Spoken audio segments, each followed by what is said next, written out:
बाबा केंद्र काय आहे? तर बाबा केंद्र हे बाबा रिहॅबिलिटेशन अँड डी सेंटर म्हणून आम्ही सुरू केलं आहे आणि ते सुरू करताना हाच विचार होता, की जेव्हा मानसिक रोग आपण त्यांचा आपण इलाज करतो, त्याचप्रमाणे व्यसनांचा पण आपण इलाज करायला हवा. कारण व्यसनांचं प्रमाण पण मानसिक रोगांसारखं अतिशय वाढलेलं आहे आणि ते वाढतं आहे. ते जे वाढतं आहे ते पॉप्युलेशन पण यंग पॉप्युलेशन आहे. ती आज भारताची नवीन पिढी आहे. ती पिढी जर अशी बरबाद होणार असेल तर मग त्याचा काहीतरी विचार करायला हवा. म्हणून आम्ही हे रिहॅबिलिटेशन आणि डी सेंटर सुरू केलं आहे. इथे अल्कोहोल तत्सम इतर व्यसनांचा पण आम्ही इलाज करतो आणि जर दारूचं व्यसन हे सोडताना खूप पेशंटला त्रास होतो. खूप रुग्णांना तर हेच माहीत असतं की दारू पिणं हा काही रोग नाही. पण हा एक रोग आहे हे त्यांना आम्ही पटवून देण्याचा प्रयत्न करतो. त्यांना आणि त्यांच्या केअर गिव्हर्सला म्हणजे त्यांच्या संबंधित लोकांना, की आजकाल आधी तर ते माहीतच नव्हतं की काय होतं, पिलं तर थोडंसं पिलं तर काय होतं? सगळेच पितात वगैरे अशी सगळ्यांची ही म्हणजे सांगण्याची पद्धत राहायची. ती आता बदललेली आहे. त्यापासून होणारे दुष्परिणाम दिसत आहे लोकांना. सामाजिक, कौटुंबिक आणि आर्थिक दुष्परिणाम हे अतिशय जास्त प्रमाणात या आजाराने होतो आणि हे दूर करण्याचं सगळ्यात आजची खूप मोठी गरज आहे. त्या दृष्टीने हे आम्ही बाबा रिहॅबिलिटेशन सेंटर सुरू केलेलं आहे. त्याला अतिशय उत्तम प्रतिसाद पण मिळतो आहे. जे आधी 4 ते 5 रुग्णांसाठी सुरू केलेलं आम्ही केंद्र, ते आता 150 रुग्णांपर्यंत म्हणजे त्याची क्षमता वाढलेली आहे आणि त्याच्याबरोबर आमचे सहभागी आणि आमच्याबरोबर काम करणारे इतर स्टाफ मेंबर्स यांचं पण अतिशय मोलाचं सहकार्य आम्हाला मिळत आहे. मी सगळ्या लोकांचे पण धन्यवाद करतो आणि देवाजवळ प्रार्थना करतो की व्यसनमुक्तीसाठी आम्हाला त्यांनी आशीर्वाद द्यावा आणि आमच्या कार्यात आम्हाला यश द्यावं. नमस्कार, मी डॉक्टर विक्रम वानखडे. मी कन्सल्टंट सायकियाट्रिस्ट आणि मेडिकल इंचार्ज आहे बाबा व्यसनमुक्ती आणि पुनर्वसन केंद्र अमरावती येथे. जनरली मानसिक आरोग्यासंबंधी जी आपल्याकडे माहिती असते त्यामध्ये एक फार मोठा जो हातभार आहे तो पुनर्वसनाचा आहे. मानसिक आरोग्य किंवा आजारांविषयी ज्या वेळेला आपण बोलतो, त्याच्या उपचारांविषयी ज्या वेळेला आपण बोलतो, त्यावेळेला ते उपचार केवळ औषध, गोळी, इंजेक्शन्स किंवा ECT सारख्या काही उपचार पद्धती यापुरताच मर्यादित न राहता बिहेवियरल थेरपीज, वर्क थेरपीज या पद्धतीचे जे पुनर्वसनाचे किंवा रिहॅबिलिटेशनच्या ज्या वर्क पद्धती आहेत, जेव्हा ट्रीटमेंट च्या पद्धती आहेत, यावर सुद्धा फार जास्त अवलंबून असतो.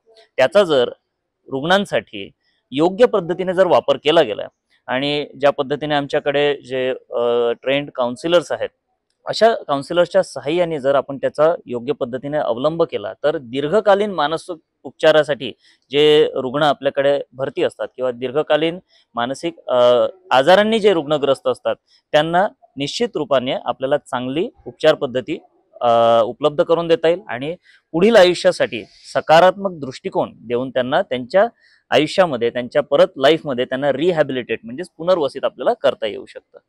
सो औषधोपचारांच्या पलीकडे जाऊन हा जो एक उपचार पद्धतीचा भाग आहे, हा सर्वांनी याच्याबद्दल माहिती पण घेतली पाहिजे आणि तो स्वीकारला पण पाहिजे आणि तो फायदा आपल्या रुग्णांना निश्चितपणे करून दिला पाहिजे. केंद्राच्या उपचार पद्धतीमध्ये 3 विभाग आहेत. पहिला विभाग जो आहे तो व्यसनाधीन व्यक्तींसाठी आहे.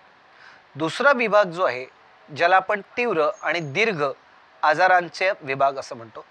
तिसरा विभाग जो आहे तो महिलांचा विभाग आहे. ज्या स्त्रियांना दीर्घ आणि तीव्र स्वरूपाचा मानसिक विकार आहे त्यांच्यासाठी उपचारासाठी हा विभाग चालवला जातो. चौथा विभाग अजूनही केंद्रातर्फे प्रायोगिक तत्वावर सुरू आहे, ज्याला आम्ही डे केअर म्हणतो. म्हणजे यावेळेला रुग्ण पूर्ण वेळ घरी राहतो, पण अंशतः म्हणजे काही वेळाकरता तो या उपचार केंद्रामध्ये येऊन उपचार घेऊन घरी जाऊ शकतात. साधारणतः व्यसनाधीन विभागामध्ये एका सहभागीला, ज्याला आपण उपचारात सहभाग घेतो, ज्याला आपण सहभागी म्हणतो, त्या सहभागीला 35 दिवसांचा कालावधी या ठिकाणी पूर्ण करणं गरजेचं ठरतं. 7 5 35 म्हणजे 5 आठवडे अशा प्रकारे. पहिल्या आठवड्यामध्ये त्याच्या शरीरातले विषारी घटक, दारू वगैरेसारखे बाहेर निघणं गरजेचं, त्यामुळे त्याच्या शरीरावर आणि मेंदूवर झालेला परिणाम बघणं. दुसऱ्या आठवड्यामध्ये वेगवेगळ्या कृतीतनं, गट उपचारामधनं, योगासनं, यानंतर सकाळची व्यायाम, त्याच्यानंतर समूह उपचार, या सगळ्यांमधनं त्याला जाणीवेच्या दिशेकडे वळवणं हे महत्त्वाचं ठरलं जातं. तिसऱ्या आणि चौथ्या आठवड्याच्या उपचारामध्ये प्रामुख्याने त्या व्यक्तीला असणाऱ्या अडचणी, मानसिक समस्या आणि त्यासोबत जुळवून घेण्याच्या क्षमता यावर भर देण्याचा प्रयत्न असतो. तर 5व्या आठवड्यामध्ये आपल्याला गेलेला आत्मविश्वास आणि पुन्हा आपण सोबॅरिटीकडे वळू शकतो, या प्रकारे त्यांच्या कुटुंबांना मार्गदर्शन करून 35 दिवसांचं एक सत्र पूर्ण केलं जातं. तर दीर्घ आणि तीव्र मनोविकारांच्या विभागामध्ये साधारणतः कमीत कमी नवीन मेंटल हेल्थ ॲक्टप्रमाणे 3 महिन्याचा उपचार कालावधी असतो. या 3 महिन्याच्या उपचार कालावधीमध्ये त्या रुग्णांनी जी काही आपली जगण्याविषयीची कौशल्य गमावली आहेत ती पुनर्जीवित करण्याचं काम या उपचार पद्धतीमध्ये असतं. महिला विभाग हा अतिशय संवेदनशील विभाग आहे, कारण ज्या महिलांना मानसिक विकार झालेला आहे दीर्घ आणि तीव्र स्वरूपांचा, त्यांच्या उपचाराची दिशा ठरवणं हे जरा जोखमीचं ठरतं. साधारणतः केंद्रामधील जी दिनचर्या असते ती सकाळी 6ला सुरू होते आणि रात्री 10ला संपते. यामध्ये श्रमोपचार आहे, योगाचे उपचार आहेत, समूह उपचार आहेत, एकल उपचार आहेत, काही विषयांवर वेगवेगळ्या गटचर्चा आहेत. मी माझ्या विचारांना, मी माझ्या ताणतणावाला, मी माझ्या येणाऱ्या इच्छेला, व्यसनाच्या कशा रीतीने हाताळावं, अशा प्रकारचे वेगवेगळे उपक्रम चालतात. शिवाय खेळण्यासाठी पटांगण असतं. त्या पटांगणामध्ये त्यांना वेगवेगळे खेळ वेगवेगळ्या स्वरूपामध्ये एंगेज केलं जातं. शिवाय दर शुक्रवारी साधारणतः आपल्या कुटुंबातल्या मंडळींना त्यांना कॉल करण्याची संधी दिली जाते.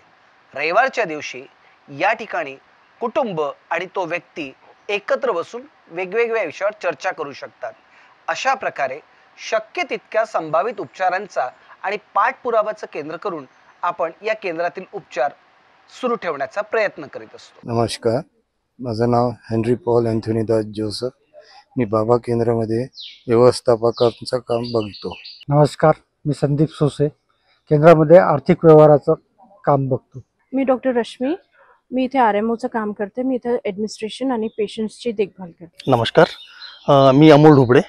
मी ते सुरक्षा विभागाचं काम बघतोय आणि सोबत निशिगंध उपहारगृह त्याचं पण सर्व मॅनेजमेंट मी बघतो. मी शरद मानकर, मी केंद्रातील विविध खेळ आणि श्रमोपचार हा विभाग बघतो. नमस्कार, मी सौ सोनाली, बाबा केंद्रातील रुग्णाच्या नातेवाईकांचा विभाग मी सांभाळते. मी सौ जया राघोरते, मी समुपदेशिका आहे. मी केंद्रामधील रचना आणि यंत्रणेचा विभाग बघते. सौ अश्विनी, समुपदेशिका म्हणून इथे मी वर्क करते. उपचारांतर्गत येणाऱ्या रुग्णांचा पाठपुरावा मी बघते. मी सौ मीनल, मी बाबा केंद्रामध्ये समुपदेशिका आहे. मी या केंद्रातील मीटिंग्स बघते. मी सुनीता गजबे, इथं साफसफाईच्या कामासाठी आहे. नमस्कार, मी निविदा कांबळे, मी बाबा केंद्रामध्ये सायकोलॉजिकल टेस्टिंग आणि समोपचार विभाग सांभाळते. नमस्कार, मी अनिता चिमोटे, बाबा केंद्रामध्ये नर्सिंग विभाग सांभाळते.